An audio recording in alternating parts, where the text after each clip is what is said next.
जय श्री कृष्ण। नमस्कार दोस्तों, स्वागत है आप सभी का हमारे चैनल भक्ति ज्ञान में। दोस्तों, आज हम आपको श्रीमद् भागवत महापुराण के प्रथम स्कंद के 11वें अध्याय की कथा का श्रवण करा रहे हैं, जिसमें हम वर्णन करेंगे द्वारका में श्री कृष्ण का राजोचित स्वागत। श्री सूची कहते हैं, श्री कृष्ण ने अपने समृद्ध अनंत देश में पहुंचकर वहां के लोगों की विरह वेदना बहुत कुछ शांत करते हुए अपना श्रेष्ठ पांचजन्य नामक शंख बजाया। भगवान के होठों की लाली से लाल हुआ वह श्वेत वर्ण का शंख बजते समय उनके कर कमलों में ऐसा शोभायमान हुआ जैसे लाल रंग के कमलों पर बैठकर कोई राजहंस उच्च स्वर में मधुर गान कर रहा हो। भगवान के शंख की वह ध्वनि संसार के भय को भयभीत करने वाली है। उसे सुनकर सारी प्रजा अपने स्वामी श्री कृष्ण के दर्शन की लालसा से नगर के बाहर निकल आई। भगवान श्री कृष्ण आत्मा राम हैं। वे अपने आत्मलाभ से ही सदा सर्वदा पूर्ण काम हैं। फिर भी जैसे लोग बड़े आदर से भगवान सूर्य को भी दीपदान करते हैं, वैसे ही अनेक प्रकार की भेंटों से प्रजा ने श्री कृष्ण का स्वागत किया। सबके मुख कमल प्रेम से खिल उठे। वे हर्ष गदगद वाणी से सबके स्वर और संरक्षण भगवान श्री कृष्ण की ठीक वैसे ही स्तुति करने लगे जैसे बालक अपने पिता से अपनी तोतली बोली में बातें करते हैं। स्वामिन, हम आपके उन चरण कमलों को सदा सर्वदा प्रणाम करते हैं जिनकी वंदना ब्रह्मा, शंकर और इंद्र तक करते हैं, जो इस संसार में परम कल्याण चाहने वालों के लिए सर्वोत्तम आश्रम है, जिनकी शरण लेने पर परम समर्थ काल भी एक बाल तक बांका नहीं कर सकता। विश्वभावन, आप ही हमारे माता, सुहृद स्वामी और पिता हैं। आप ही हमारे सद्गुरु और परम आराध्य देव हैं। आपके चरणों की सेवा से हम कृतार्थ हो रहे हैं। आप ही हमारा कल्याण करें। हम आपको पाकर सनाथ हो गए, क्योंकि आपके सर्व सौंदर्य सार अनुपम रूप का हम दर्शन करते रहते हैं। कितना सुंदर मुख है, प्रेम पूर्ण मुस्कान से संदिग्ध चितवन। यह दर्शन तो देवताओं के लिए भी दुर्लभ है। कमल नयन श्री कृष्ण, जब आप अपने बंधु बांधवों से मिलने के लिए हस्तिनापुर अथवा मथुरा ब्रजमंडल चले जाते हैं, तब आपके बिना हमारा एक एक क्षण कोटि कोटि वर्षों के समान लंबा हो जाता है। आपके बिना हमारी दशा वैसी हो जाती है जैसे सूर्य के बिना आँखों की। भक्त वत्सल भगवान श्री कृष्ण प्रजा के मुख से ऐसे वचन सुनते हुए और अपनी कृपामयी दृष्टि से उन पर अनुग्रह की वृष्टि करते हुए द्वारका में प्रविष्ट हुए। जैसे नाग अपनी नगरी भोगवती पातालपुरी की रक्षा करते हैं, वैसे ही भगवान की वह द्वारकापुरी भी मधु, भोज, दसाड़, अड़, कुकुर, अंधक और वैष्णवंशी यादवों से, जिनके पराक्रमी तुलना और किसी से भी नहीं की जा सकती, सुरक्षित थी। वह पुरी समस्त ऋतुओं के संपूर्ण वैभव से संपन्न एवं पवित्र वृक्षों एवं लताओं के कुक्षों से युक्त थी। स्थान स्थान पर फलों से पूर्ण उद्यान, पुष्प वाटिकाएं एवं क्रीड़ावन थे। बीच बीच में कमल युक्त सरोवर नगर की शोभा बढ़ा रहे थे। नगर के फाटकों, महलों के दरवाजों और सड़कों पर भगवान के स्वागतार्थ बंदरवानों लगाई गई थीं। चारों ओर चित्र विचित्र ध्वजा पताकाएं फहरा रही थीं, जिनसे उन स्थानों पर धाम का कोई प्रभाव नहीं पड़ता था।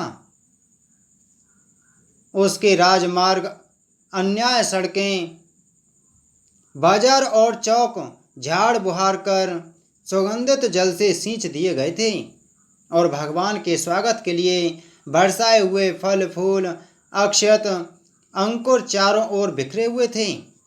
घरों के प्रत्येक द्वार पर दही, अक्षत, फल, ईंख, जल से भरे हुए कलश, उपहार की वस्तुएं और धूप दीप आदि सजा दिए गए थे।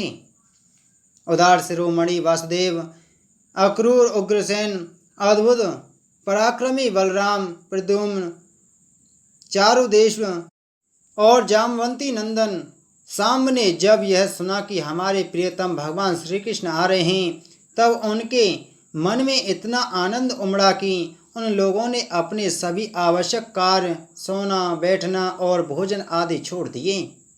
प्रेम के आवेग से उनका हृदय उछलने लगा। वे मंगल शकुन के लिए एक गजराज को आगे करके स्वसत्यन पाठ करते हुए और मांगलिक सामग्रियों से सुसज्जित ब्राह्मणों को साथ लेकर चले। शंख और तुरही आदि बाजे बजने लगे और वेद ध्वनि होने लगी।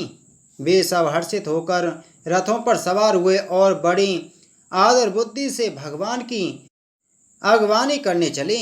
साथ ही भगवान श्री कृष्ण के दर्शन के लिए उत्सुक सैकड़ों श्रेष्ठ वारांगनाएं, जिनके मुख कपोलों पर चमचमाते हुए कुंडलों की कांति पड़ने से बड़े सुंदर दिखते थे, पालकियों पर चढ़कर भगवान की अगवानी के लिए चली।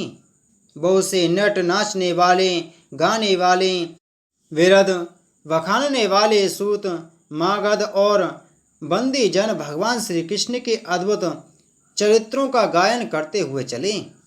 भगवान श्री कृष्ण ने बंधु बांधवों, नागरियों और सेवकों से उनकी योग्यता के अनुसार अलग अलग मिलकर सबका सम्मान किया। किसी को सिर झुकाकर प्रणाम किया, किसी को वाणी से अभिवादन किया, किसी को हृदय से लगाया, किसी से हाथ मिलाया, किसी की ओर देखकर मुस्कुराकर भर दिया और किसी को केवल प्रेम भरी दृष्टि से देख लिया। जिसकी जो इच्छा थी उसे वही वरदान दिया। इस प्रकार चांडाल पर्यंत सबको संतुष्ट करके गुरुजन, सप्ततिक ब्राह्मण और वृद्धों का तथा दूसरे लोगों का भी आशीर्वाद ग्रहण करते हुए बंदीजनों से बिरुदावली सुनते हुए सबके साथ भगवान श्री कृष्ण ने नगर में प्रवेश किया। सौनक जी, जिस समय भगवान राजमार्ग से जा रहे थे, उस समय द्वारका की कुल कामनिनियां भगवान के दर्शन को ही परमानंद मानकर अपनी अपनी अटारियों पर चढ़ गईं। भगवान वक्षस्थल मूर्तिमान सौंदर्य लक्ष्मी का निवास स्थान है। उनका मुखारविंद नेत्रों के द्वारा पान करने के लिए सौंदर्य सुधा से भरा हुआ पात्र है। उनकी भुजाएं लोकपालों को भी शक्ति देने वाली हैं। उनके चरण कमल भक्त परमहंसों के आश्रय हैं। उनके अंग अंग शोभा के धाम हैं। भगवान की इस छवि को द्वारकावासी नित्य निरंतर निहारते रहते हैं। फिर भी उनकी आंखें एक क्षण के लिए भी तृप्त नहीं होती। द्वारका के राजपथ पर भगवान श्री कृष्ण के ऊपर श्वेत वर्ण का छत्र तना हुआ था। श्वेत चवर डुलाए जा रहे थे। चारों ओर से पुष्पों की वर्षा हो रही थी। वे पीतांबर और बनमाला धारण किए हुए थे। इस समय वे ऐसे शोभायमान हुए मानो श्याम मेघ एक ही साथ सूर्य, चंद्रमा, इंद्रधनुष और बिजली से शोभायमान हो। भगवान सबसे पहले अपने माता पिता के महल में गए।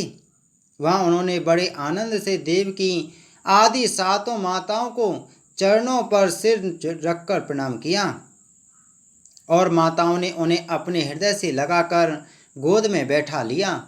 स्नेह के कारण उनके स्तनों से दूध की धारा बहने लगी। उनका हृदय हर्ष से विहल हो गया और वे आनंद के आंसुओं से उनका अभिषेक करने लगीं।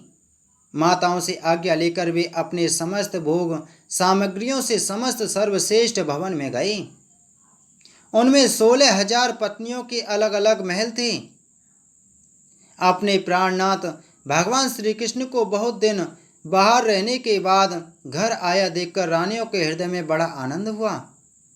उन्हें अपने निकट देखकर वे एकाएक स्थान छोड़कर उठ खड़ी हुईं उन्होंने केवल आसन को ही नहीं बल्कि उन नियमों को भी त्याग दिया जिन्हें उन्होंने पति के प्रवासी होने पर ग्रहण किया था। उस समय उनके मुख और नेत्रों में लज्जा छा गई।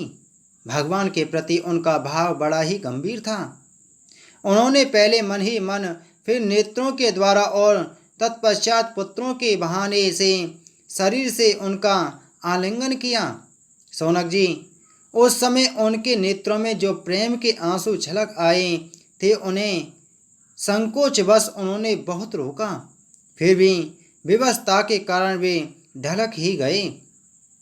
यद्यपि भगवान श्री कृष्ण एकांत में सर्वदा ही उनके पास रहते थे, तथापि उनके चरण कमल उन्हें पद पद पर नए नए जान पड़ते।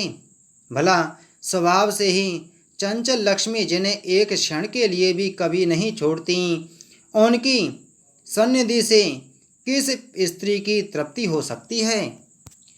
जैसे वायु बांसों के संघर्ष से दावानल पैदा करके उन्हें जला देता है, वैसे ही पृथ्वी के भारभूत और शक्तिशाली राजाओं में परस्पर फूट डालकर बिना शस्त्र ग्रहण किए ही भगवान श्री कृष्ण ने उन्हें कई अक्षौहिणी सेना सहित एक दूसरे से मरवा डाला और उसके बाद आप भी उपराम हो गए। साक्षात परमेश्वर ही अपनी लीला से इस मनुष्य लोक में अवतीर्ण हुए थे और सहस्त्रों रमणी रत्नों में रहकर उन्होंने साधारण मनुष्य की तरह क्रीड़ा की, जिनकी निर्मल और मधुर हंसी उनके हृदय के उन्मुक्त भावों को सूचित करने वाली थी, जिनकी लजीली चितवन की चोट से विशुद्ध होकर विश्व विजयी कामदेव ने भी अपने धनुष का परित्याग कर दिया था। वे कमनीय कामनियाँ अपने काम विलासों से जिनके मन में तनिक भी क्षोभ नहीं पैदा कर सकीं, उन असंग भगवान श्री कृष्ण को संसार के लोग अपने ही समान कर्म करते देखकर आसक्त मनुष्य समझते हैं। यह उनकी मूर्खता है। यही तो भगवान की भगवंता है कि वे प्रकृति में स्थित होकर भी उसके गुणों से कभी लिप्त नहीं होते, जैसे भगवान की शरणगत बुद्धि अपने में रहने वाले प्राकृत गुणों से लिप्त नहीं होती। वे मूढ़ स्त्रियां भी श्री कृष्ण को अपना एकांत वेश सेवी स्त्री परायण भक्ति ही समझ बैठी थीं, क्योंकि वे अपने स्वामी के ऐश्वर्य को नहीं जानती थीं। ठीक वैसे ही जैसे अहंकार की वृत्तियां ईश्वर को अपने धर्म से युक्त मानती हैं। इति श्रीमद्भागवत महापुराणे प्रथम स्कंदे अथैकादशो अध्याय संपूर्ण। बोलो श्री कृष्णचंद्र महाराज की जय। दोस्तों, आगे की कथा में हम श्रीमद्भागवत महापुराण के प्रथम स्कंद के अथ द्वादशो अध्याय की कथा का श्रवण करेंगे, जिसमें हम परीक्षित का जन्म का वर्णन करेंगे। इसी प्रकार की वीडियो प्राप्त करने के लिए आप हमारे चैनल को सब्सक्राइब कर बगल में घंटी के बटन को जरूर दबाएं। जय श्री कृष्ण।